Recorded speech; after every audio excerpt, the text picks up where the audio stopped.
그런데 조선과 방사는 실적도 지금 잘 나오잖아요. 네. 그렇지만 조심을 해야 된다. 왜?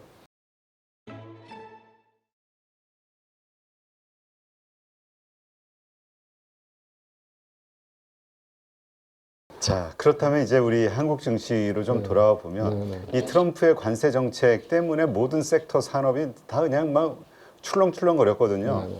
그런데도 불구하고 좀 튼튼했던 것은 트럼프나 이 글로벌 트렌드가 인정하는 조선주, 방산주 이쪽이었단 말이죠. 그렇죠. 1분기 참 좋았는데 네. 이것은 앞으로도 계속 좋을 것이냐, 이미 많이 올라왔기 때문에 이제는 네. 주도주 교체가 있을 것이냐 네. 논쟁이 많거든요.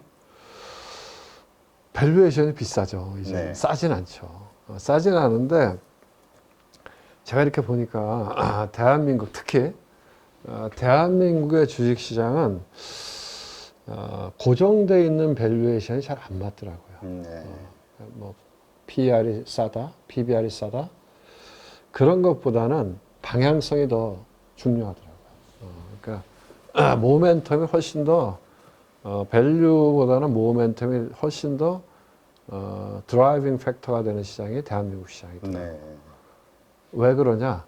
옛날보다도 지금 더 그런 현상이 있는데요.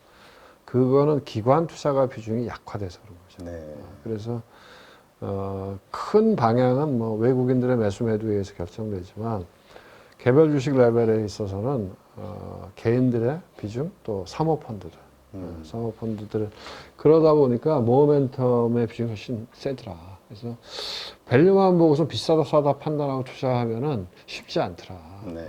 그래서 다만 이제 그런 맥락에서 보면 조선방산이 올라가는 거는 비싸죠. 지금 현재 밸류에이션은. 그렇지만 계속 성장 스토리가 나오니까. 성장 스토리가 나오고 뚜껑 열어보면 이익도 무지하게 좋고. 네.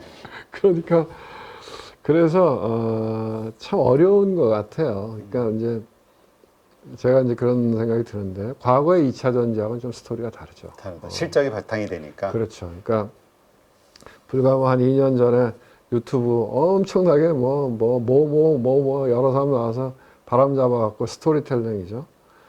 그 스토리를 끌어올려서 뭐 엄청나게 그 지금은 그 사람들 얘기에 의하면 지금은 포스코홀딩스나 뭐 에코프로그램 이런 게 엄청난 실적을 내야 되는 타임이 지금 아니에요. 그렇죠. 근데 근데 지금 뭐 적자 내고 뭐 금양 이런 회사는 거래 정지되고 그랬잖아요.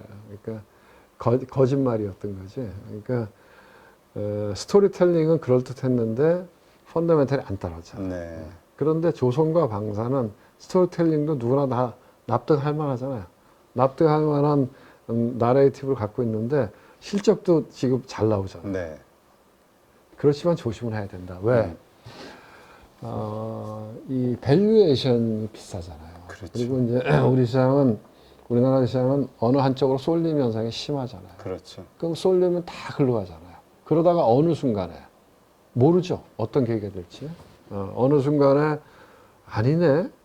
그러면 또 싹 일거에 빠지잖아요. 네. 그러면 나는 빠져나올 수 있다고 생각하는데 쉽게 못 빠져나오고 폭락이 와버리니까. 근데 뭐 그렇죠. 아직은 제가 보기에는 아주 공격적으로 조선방산을 들어가는 건 조금 부담스럽긴 하지만 아직은 뭐 이거를 완전히 포기할 그런 건 아니다. 네. 왜냐하면 이제 조선은 뭐 실적은 계속 좋아지겠죠. 그런데다가 아직 이야기하는 스토리가 진행이 안 됐잖아요. 뭐 미국 스토리는 아직 아무것도 된 게 없잖아요. 그렇죠. 스토리만 나와 있지. 그러니까 뭐 앞으로 나올 수 있는 그 재료들은 있다. 예를 들어서 미국하고 뭐 군함 건조나 MRO 사업이나 뭐가 됐든지. 네. 그런 것들이 서로 계약이 될 거 아닙니까? 그렇죠. 그리고 이제 새로운 정부가 들었으면 관세 협상이 더 본격화될 거 아니에요. 네. 왜냐하면 트럼프도 자기 빨리빨리 끝내고 싶어 하잖아요. 7월달 90일 끝나기 전에.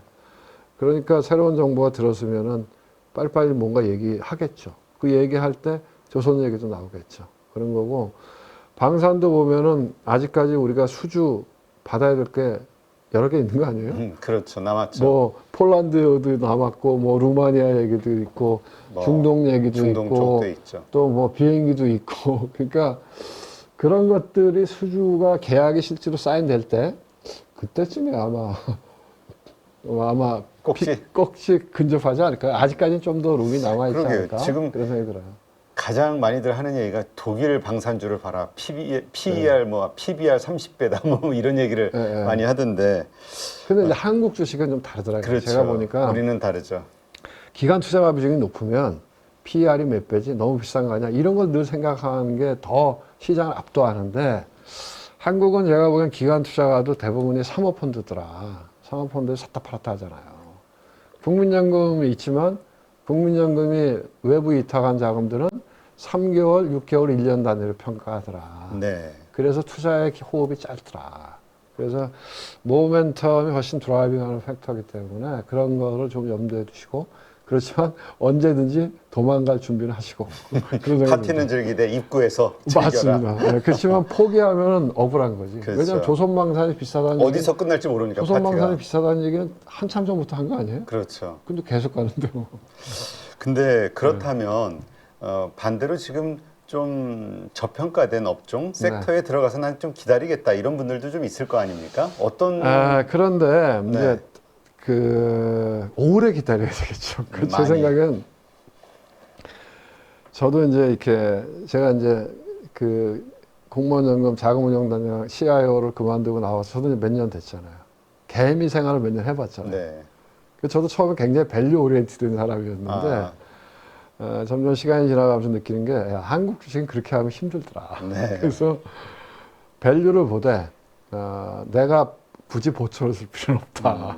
그래서 오르길 때 가서 가야 해야지. 그러니까 제 생각에는 그 타이밍을 맞추는 건 어렵죠. 그렇죠. 그렇지만 내가 싸다고 생각하고 좋아하는 그 주식을 사는 거죠. 다 사는 게 아니지. 조금 사는 거죠. 조금 사고 계속 관찰하는 거죠. 관찰하다가 이게 모멘텀이 생길 때가 있거든요. 네. 그 모멘텀이 생길 때 무엇 때문에 모멘텀이 생겼지? 예, 보는 거죠. 그러면 스토리도 되고 그 다음에 수급도 보는 거죠. 네. 드디어 외국인과 기관들이 사주기 시작하나? 이거 드디어 이제 때가 왔네? 그럴 때 이제 내가 보기엔 과감하게 많이 들어가는 게 그게 제가 왜냐면 이제 저도 해봤는데요. 이건 진짜 말도 안 되는 주식이야. 이게 말이 돼? 그런데 올라요. 그래서 너무 싸. 너무 싸서. 그래서 샀어. 계속 기다려. 그리고 빠져. 그거 쉽지 않더라고요. 그렇죠. 그거 지치더라고. 그러니까 제가 보기에 그렇다고 해서 예를 들면은 맨날 올라가는 주식이지 뭐지 하고 쳐다봐요. 그리고 올라가는 것처럼 그걸 따라가. 네. 불나방처럼. 그것도 내가 보기엔 아닌 것 같고 일정 부분 그러니까 제가 보기엔 밸류와 그로스를 혼합해서 투자하는 거와 똑같이 투자의 타이밍에 있어서도 내가 좋아하는 주식 오케이 난 언제든지 살 수 있어. 근데 그것도 다 몰빵하지 말고 그렇지만 반 정도 그렇게 하시고 나머지 반은 계속 관찰하다가 얘가 날아갈 때 날아가기 시작할 때 오케이 그때 편성하는 거죠. 그런 게 개인들은 더 좋지 않을까 그런 생각이 들더라고요. 네, 알겠습니다. 그렇다면 이제 트럼프 아까도 말씀하셨지만 이제 어떻게 또 변덕을 부릴지는 모르겠습니다만 네. 90일 이후에 상황에서 이제 협상들이 이루어지겠죠. 네. 우리도 협상을 하게 될 거고요. 네. 어떤 대응 전략을 세우는 게 좋을까요? 개인 투자자들 입장에서. 이 트럼프의 관세 정책과 관련해서 저는 무조건 긍정적으로 보는 게 좋다고 봅니다. 잘 될 것이다. 결국은 왜냐하면 제가 보니까요 다른 얘기부터 풀어서 여러분들한테 당장 돈이 될지 안 될지 모르겠지만 그 아담 스미스가 그런 얘기를 했습니다. 보이지 않는 손. 네. 그 이야기를 했을 때 그 아담 스미스의 보이지 않는 손이라고 하는 건 그냥 한 줄이에요. 엄청나게 길게 이야기한 게 아니에요. 근데 아담 스미스가 그 책 국부론을 쓰기 전에 아담 스미스가 그 굉장히 부자 백작집 가정교사를 하거든요. 그 백작의 스카우트에서 우리 아들 견문 여행을 가는데 당신이 좀 같이 가주면 안 되겠니? 내가 돈을 많이 줄게. 그래서 아담 스미스가 대학 교수를 하다가 휴직을 하고 그 아들이 견문 여행을 할 때 같이 갑니다. 그래서 이 사람이 여기저기 돌아보면서 많은 생각을 해요. 네. 그 생각을 갖고 돌아와서 쓴 게 국부론이거든요. 근데 그 아담 스미스가 이야기한 그 국부라고 하는 게 무엇이냐 이런 거죠. 그 아담 스미스가 생각했던 건 이런 거죠. 그 시대의 사람들은 식민지 무역을 했거든요. 유럽들이. 오케이, 아프리카, 아시아에 가서 많이 약탈해 갖고 와갖고 금, 중상주의, 뭐 금은 같은 거 많이 쌓아놓으면 그게 우리나라의 국부지. 이렇게 네. 생각하죠. 근데 아담 스미스는 그렇게 생각 안 한 거거든요. 아, 그거 아니다.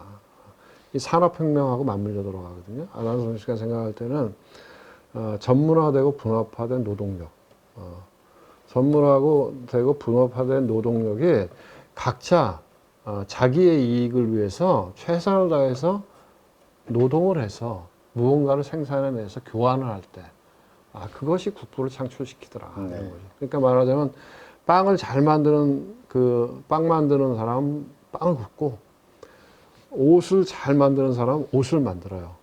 그렇지만 그거를 자기의 이익을 위해서 시장에서 형성된 가격으로 서로 교환하는 거죠. 그럴 때 시장의 가치는 점점점 커지고 국가의 부가 늘어나더라. 그런데 문제가 뭐냐? 그때는 이제 그 왕조도 있었잖아요. 네. 아니면은 뭐 쓸데없는 권력. 이런 것들이 와서 회방 놓으니까 그게 시장이 제대로 작동되지 않더라.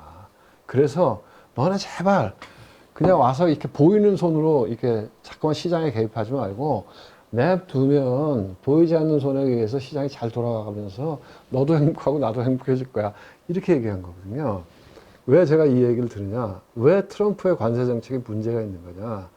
트럼프의 관세 정책은 시장에 보이는 손이거든요. 네. 보이지 않는 손이 아니고. 그러니까 시장에 보이지 않는 손에 의해서 시장이 작동하도록 냅둬야 그게 자본주의가 공산주의와 사회주의 경제체계를 이길 수 있었던 가장 강력한 힘인데 그걸 관세라고 하는 보이는 손으로 들어와서 막 이기니까. 그런데 중요한 건 뭐냐. 아까 말씀하신 대로 그러면 트럼프의 관세 정책을 투자자 입장에서 어떻게 바라봐야 되냐. 시장을 이길 수는 없다는 거죠. 네. 시장. 지잖아요, 트럼프. 그렇죠. 벌써 주춤하잖아요. 네. 시장이 폭락하니까 트럼프가 아이고야 바로 그냥 전환했죠. 그래서 이 거대한 공산주의와 사회주의 경제체제를 이긴 이 자유시장 경제체제 이거의 거대한 힘은 현재로서는 누구도 돌릴 수 없다. 네. 그렇게 생각하면 그런 깽판 칠 때 이건 앞으로는 잘 될 거야. 이렇게 생각하는 게 주식 투자자한테는 아주 유익하다 이렇게 생각합니다. 네, 알겠습니다.